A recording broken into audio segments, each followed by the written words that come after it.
Hi viewers, this is me Ribaha Imran and you're watching my YouTube channel. Viewers, सबसे पहले channel को subscribe कर लें, video को लाइक करें, शेयर करें और बेल आइकॉन ऑन करना मत भूलिएगा।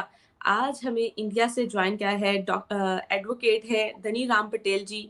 सर बहुत शुक्रिया हमारे व्यूवर्स के लिए आपने टाइम निकाला। आपको भी नमस्कार, थैंक यू।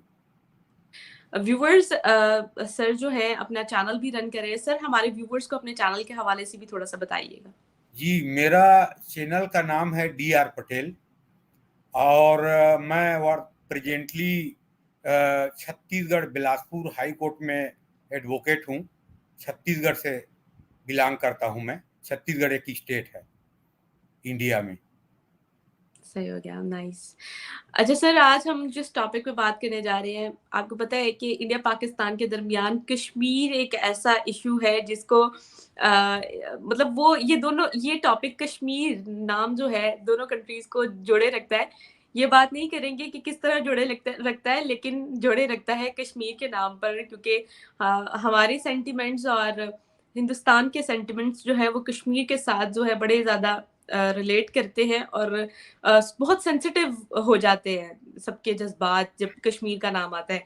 तो आज हम उससे रिलेटेड जो है वो एक प्रोग्राम करने जा रहे हैं। आपको जैसे पता होगा कि कश्मीर की एक जर्नलिस्ट है, आपकी कश्मीर की, और एक्टिविस्ट हैं, और उन्होंने ये कहा है, पहले तो उन्होंने प्राइम मिनिस्टर नरेंद्र मोदी का बहुत ज़्यादा थैंक्स शुक्रिया अदा किया और कहा कि Kashmir is not Gaza. Sir आप क्या कहेंगे, और एप्रिशिएट भी किया आपके प्राइम मिनिस्टर को, नरेंद्र मोदी जी को, और ये इस तरह की स्टेटमेंट पास करना एक एक्टिविस्ट का, कश्मीरी एक्टिविस्ट का, इसके पीछे आखिर क्या लॉजिक है?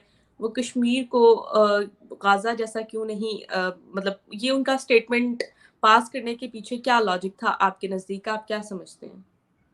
जी रिवाहा जी, सबसे पहले आपको धन्यवाद। आपने मुझे इंटरव्यू के लिए आपके चैनल में बुलाया। और मैं गाजा इज नॉट, ये कश्मीर बोला है ना उन्होंने।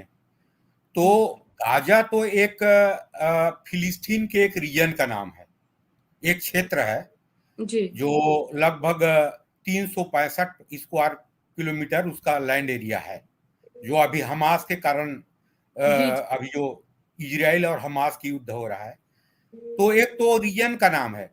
लेकिन हाँ, Kashmir is not a Gaza.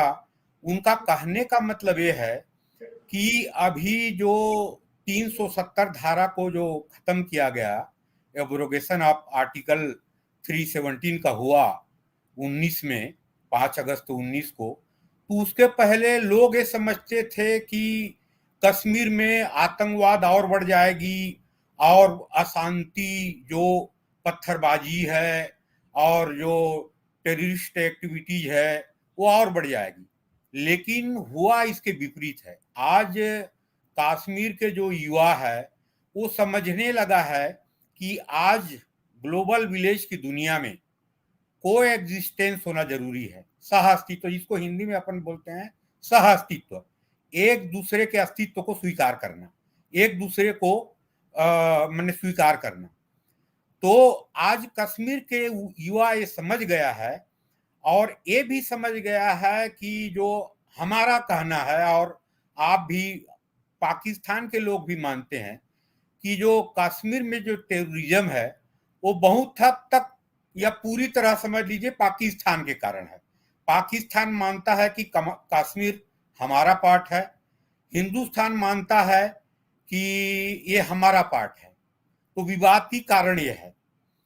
तो आज जो कश्मीर के लोग समझ गए हैं और को एग्जिस्टेंस को जो स्वीकार किया है, और पिछले 5 साल में जो शांति आई है, आपने भी, आप भी डिस्कस करते रहते हैं आपके चैनल के माध्यम से, जिस तरह के डेवलपमेंट हुआ है, फॉरेन इन्वेस्टमेंट आ रहा है, चाहे सऊदी अरेबिया से हो, चाहे यूएई हो, चाहे यूएसए से हो, इजराइल से हो। एग्रीकल्चर के सेक्टर में इजराइल भी वहां आ रहा है। तो कश्मीर गाजा नहीं है, तो गाजा का आज पहचान बन गया हमास से। और हमास का जब इस्टेब्लिशमेंट हुआ है, हमास की जो शुरुआत हुई है 1987 में, तो उसके मैनिफेस्टो को देखिए आप, उसके घोषणा को देखिए। हमास कहता है कि ना हम इजराइल के अस्तित्व को स्वीकार करेंगे, हम इजराइल को नहीं मानते और यहूदियों को नहीं मानते, कंप्लीटली इलिमिनेट चाहते हैं वो यहूदियों से और इजराइल से। तो आज ग्लोबल विलेज में आज एक दूसरे के अस्तित्व को, को एग्जिस्टेंस को स्वीकार नहीं करेंगे तब तक ग्लोबल विलेज बन नहीं सकता। और दुनिया में जब शांति लानी है, दुनिया में जो डेवलपमेंट लाना है, तो को एग्जिस्टेंस को स्वीकार करना पड़ेगा और एडमिनिस्ट्रेटिवली, कॉन्स्टिट्यूशनली, प्रत्यक्ष रूप से, डायरेक्ट इनडायरेक्ट रूप से स्टेट को सेक्युलर बनना पड़ेगा। जो आपके पाकिस्तान में सेक्युलर स्टेट नहीं है, डिक्लेयर्ड इस्लामिक स्टेट है, तो ये इस चीजों को स्वीकार करना पड़ेगा। तो सायला राशिद जी ने जो बोला है उसका मतलब ये है कि हमास की जो कॉन्सेप्ट है, हमास की जो आइडियोलॉजी है, उससे ना तो दुनिया में शांति आ सकती है, ना दुनिया पीसफुली डेवलपमेंट कर सकता है, ना उस आइडिया से कश्मीर भी नहीं कर सकता था। उन्होंने कहा है कि आज से 10 साल पहले मैं भी मानती थी कि ये हमास ठीक कर रही है, ऐसे ही होनी चाहिए, स्टोन पेंटिंग होनी चाहिए, टेररिज्म होनी चाहिए और कश्मीर को पाकिस्तान में विलय के लिए मूवमेंट होनी चाहिए। लेकिन आज मैं मानती हूं कि मोदी जी ने, भारत सरकार ने जो कदम उठाया है और 370 को समाप्त किया है, उसके बाद उन्होंने डेवलपमेंट के लिए जो कार्य किया है, वहां के लोगों के एजुकेशन के लिए जो कार्य किया है, तो उसी से कश्मीर का डेवलपमेंट हो सकता है, कश्मीर में शांति आ सकती है और कश्मीर की जो पॉलिसी है भारत सरकार के, उसी के तहत, उसी के अनुसार गाजा में शांति आ सकती है और टू स्टेट थ्योरी है, उसकी तहत, उसके तहत दोनों फिलिस्तीन की और इजराइल की जो समस्या है उसकी समाधान हो सकती है। उनका मतलब ये था। जी आगे बोलें रीवा मैडम। अच्छा सर, देखें, कश्मीर इशू पाकिस्तान और इंडिया के दरमियान जो है एक बहुत बड़ा एजेंडा है। उसी तरह गाज़ा जो है वो भी जो है इनके दरमियान कॉन्फ्लिक्ट है, फ़लस्तीन और इज़राइल के दरमियान एक कॉन्फ्लिक्ट का बहुत बड़ा ज़रिए, मतलब कॉन्फ्लिक्ट रहता है इनके दरमियान। सर आपको क्या लगता है कि सिर्फ़ ज़मीनी जो है ये कॉन्फ्लिक्ट है पूरे वर्ल्ड में? क्योंकि हम हमेशा से देखते आए हैं कश्मीर में, कश्मीर इशू ज़मीन के टुकड़े को कहते हैं, जो कि कॉन्फ्लिक्ट बनते-बनते मज़हब का कॉन्फ्लिक्ट बन गया। इस पर आपकी क्या राय है? आपको लगता है कि सिर्फ़ एक ज़मीनी टुकड़े का नहीं रिलेटेड है मैडम, या फिर रिलिजन रिलेटेड ये कॉन्फ्लिक्ट है? नहीं वो मतलब जो आप व्यू रखते हैं कि ये जमीन की कॉन्फ्लिक्ट है, बिल्कुल नहीं है ऐसा। मैं बोलूँ एक आइडियोलॉजी का कॉन्फ्लिक्ट है। मैं एक उदाहरण दूंगा और इसको आज आप जैसे सोशल एक्टिविस्ट है उनके माध्यम से, हमारे जैसे लोगों के माध्यम से, पाकिस्तान का जो मेन आइडियोलॉजी है टू नेशन थ्योरी, और टू नेशन थ्योरी ये कहता है कि ये उम्मा के कॉन्सेप्ट को मानता है। टू नेशन थ्योरी का जब मुस्लिम लीग की इस्टेब्लिशमेंट हुई 1906 में ढाका में, उसी समय से उनके जो घोषणा पत्र है, उनके जो मैनिफेस्टो है, उसको देख लीजिए कि हम हिंदू और मुस्लिम एक दो आइडियोलॉजी हैं, दो सिद्धांत हैं, हम एक साथ नहीं रह सकते। उनका हीरो हमारा विलेन है और हमारा विलेन उनका हीरो है, ऐसा एक कॉन्सेप्ट है।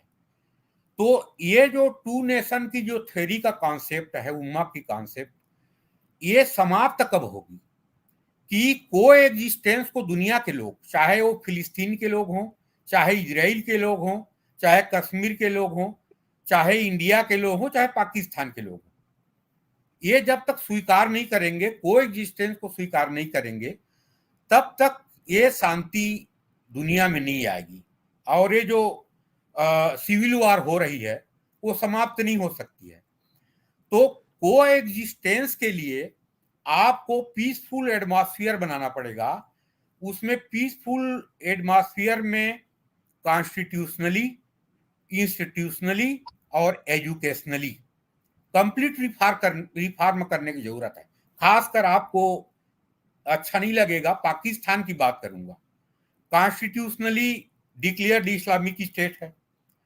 वहां आपके पाकिस्तान में कोई प्रेसिडेंट और प्राइम मिनिस्टर या चीफ जस्टिस ऑफ पाकिस्तान कोई गैर मुस्लिम बन नहीं सकता। हमारे यहाँ कॉन्स्टिट्यूशनली सेकुलर स्टेट है अपना।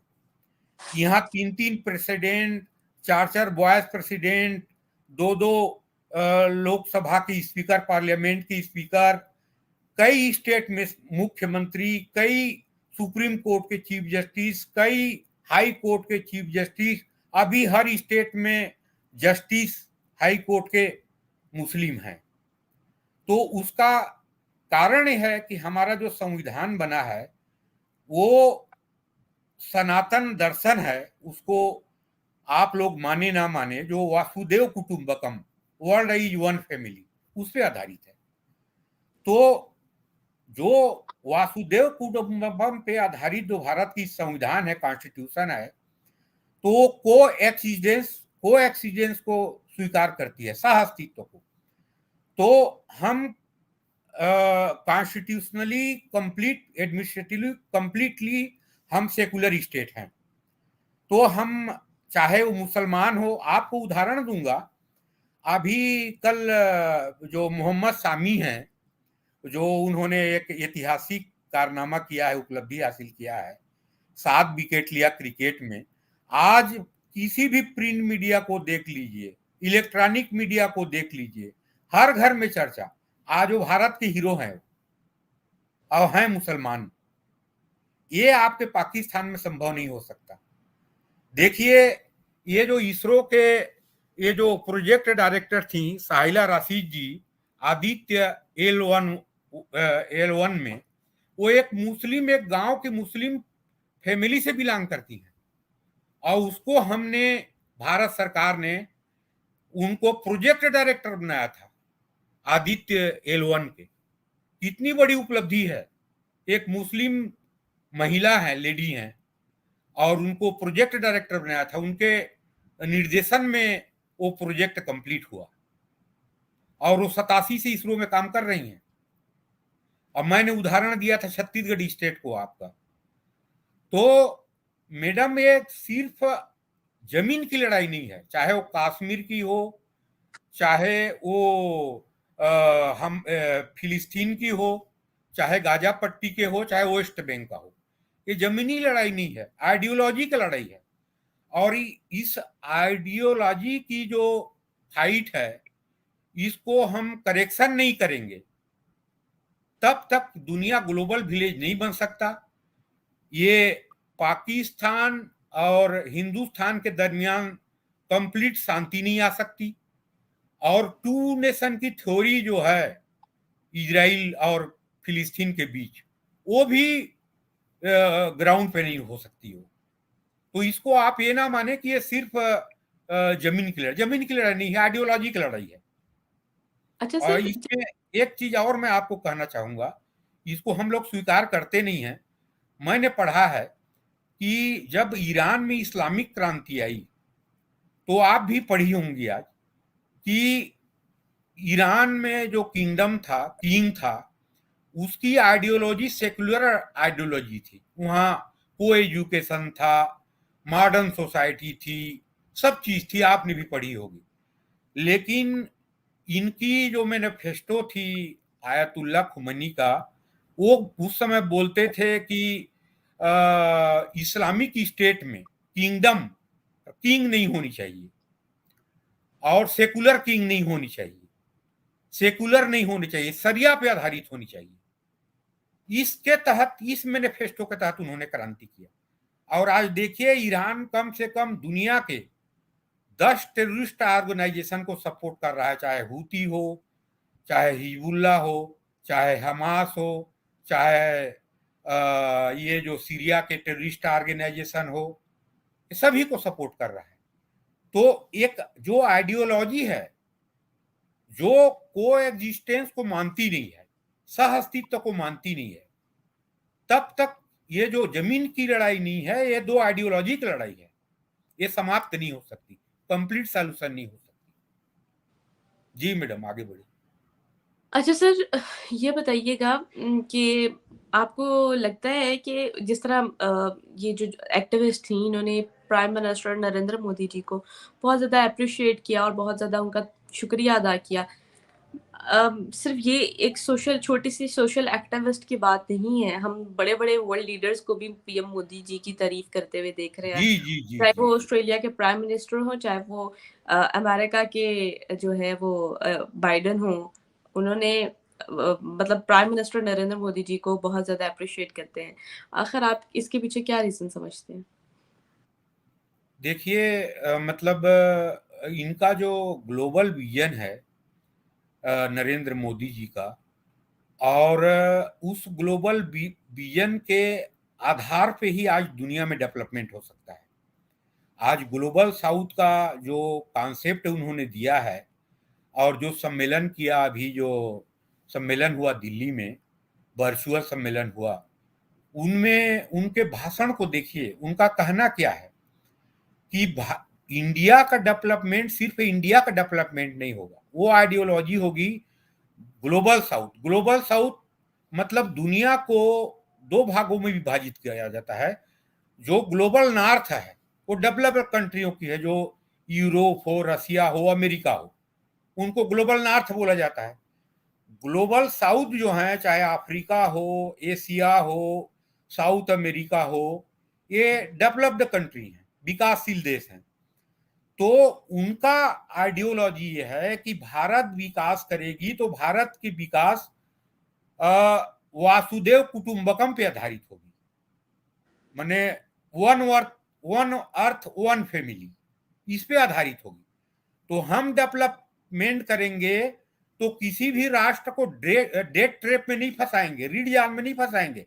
जैसे चीन ने अभी 90 देशों को डेट ट्रैप में फंसाया हुआ है, और उनके किसी के पोर्ट को ले रहा है गिरवी में, किसी के एयरपोर्ट को ले रहे हैं। तो ये जो मोदी जी का विजन है कि फर्स्ट डेवलप करना भारत को, और भारत को डेवलप करने के बाद दुनिया को डेवलप करना, और भारत के जो आइडियोलॉजी है वासुदेव कुटुंबकम, वन वर्थ वन फैमिली, उसके आधार पे दुनिया पे डेवलपमेंट करना है। इसलिए आज ग्लोबल साउथ के जो 120 राष्ट्र हैं, उसमें से अधिकांश राष्ट्र भारत की आइडियोलॉजी और प्रधानमंत्री को अपना हीरो मान रहे हैं। चाहे ऑस्ट्रेलिया हो, चाहे अमेरिका के प्रेसिडेंट हो, चाहे रूस के पुतिन हो, चाहे इजराइल के बेंजामिन नेतन्याहू हो, चाहे ब्राजील के प्रेसिडेंट हो, सबने माना है इनको। ऐसा आज ही है। यहाँ तक कि अफगानिस्तान के तालिबान भी आज मानता है उनको। इस बात को आप भी देख रही हैं। ऐसा ही है सर। है। बिल्कुल कहा सर, आज की डेट में ये कहना गलत नहीं होगा कि प्राइम मिनिस्टर नरेंद्र मोदी जो है वो वर्ल्ड लीडर बन चुके हैं। जब मैं बाहर पब्लिक में जाके रिव्यू लिया करती थी, तो मैं उन लोगों से पूछती थी कि क्या प्राइम मिनिस्टर नरेंद्र मोदी जो है वर्ल्ड लीडर बनने जा रहे हैं? तब लोग उनको काफ़ी क्रिटिसाइज़ करते थे, लेकिन आज पाकिस्तानी अवाम में भी इतना शऊर आ गया है कि वो भी इस बात को एग्री करती हैं। ये वाक़ई ही प्राइम मिनिस्टर नरेंद्र मोदी ने ना सिर्फ इंडिया को जो है वो उसकी इकोनॉमी, उसके डेवलपमेंट के प्रोजेक्ट्स को आगे लेके गए, बल्कि वो वर्ल्ड को साथ लेके जा रहे हैं। जी तो जी सर बहुत बहुत शुक्रिया आपका, आपके वक़्त का। इस तरह की डिबेट्स हम जारी रखेंगे। नेक्स्ट प्रोग्राम जी। तक के लिए व्यूअर्स हमें दें इजाज़त। सर के चैनल को लाज़मी सब्सक्राइब कीजिए। सर के चैनल का जो लिंक है वो मैं नीचे डिस्क्रिप्शन में पेस्ट कर दूँगी, तो लाज़मी आपने उनके चैनल को लाज़मी सब्सक्राइब करना है। तो हमें दें इजाज़त। Thank you so much. Thank you Riva ji.